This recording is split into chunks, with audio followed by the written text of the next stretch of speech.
প্রতি বছরেই বাজেটে রাজস্ব আদায় বাড়াতে কিছু পণ্য ও সেবার শুল্ক কর বাড়ানো হয়, আবার সাধারণ মানুষকে স্বস্তি দিতে কিছু ক্ষেত্রে শুল্ক কর কমানো হয়।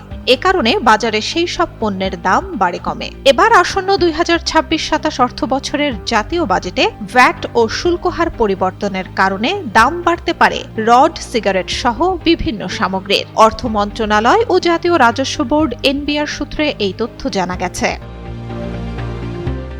সিগারেট, নিকোটিন পাউচ ও হিটেড টোবাকো গ্রাস করছে যুব সমাজকে, তাই এবারও সিগারেট সহ এসব নিকোটিন পণ্যের দাম বাড়ানো হচ্ছে। পাশাপাশি সবচেয়ে বেশি দাম বাড়বে প্রিমিয়াম সিগারেটের। এই দুই পণ্য থেকে আগামী অর্থবছরে মোটা অঙ্কের রাজস্ব আদায় করতে চায় সরকার।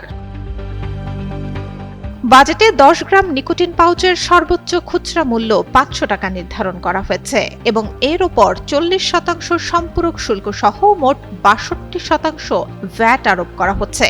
ফলে এই পণ্যের দাম বাড়তে পারে। এছাড়া দাম বাড়তে পারে দেশি মদ, বিয়ারেরও। কেননা দেশি মদ, বিয়ার উৎপাদনে এতদিন মাদক শুল্ক ছিল, তাই আগামী বাজেটে লিটারে 500 টাকা সুনির্দিষ্ট কর আরোপ করা হতে পারে। নন ইনভার্টার এসির দামে ঘরে আনুন বিদ্যুৎ সাশ্রয়ী ইনভার্টার এসি। এখন 1.5 ton my one inverter AC মাত্র 48,900 টাকা পাওয়া যাচ্ছে মিনিস্টার শোরুমে।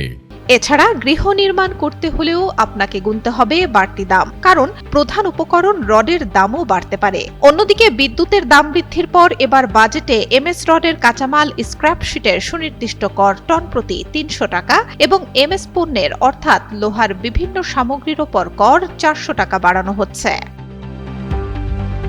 বিদেশ থেকে আমদানি করা মাছের দামে 15% ভ্যাট আরোপ করা হচ্ছে।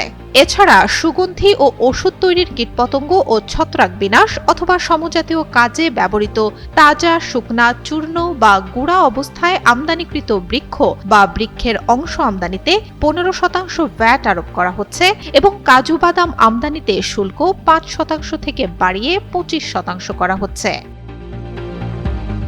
অন্যদিকে ঢাকার যানজট এড়াতে হেলিকপ্টারের সেবা এখন জনপ্রিয় হয়ে উঠছে, তাই হেলিকপ্টারে 10 লাখ টাকা কর আরোপ করা হচ্ছে। এতে হেলিকপ্টার ভাড়া বাড়তে পারে। এর সাথে মানুষের দৈনন্দিন জীবনের যানবাহন বাস ভাড়াও বাড়তে পারে, কেননা বাসের অগ্রিম আয়করও বাড়ানো হচ্ছে। সাধারণ মানুষের দৈনন্দিন জীবনে এই দাম বৃদ্ধি কতটা প্রভাব ফেলতে পারে সেটি এখন দেখার বিষয়। সুলতানা সুরমা, যুগান্তর নিউজ।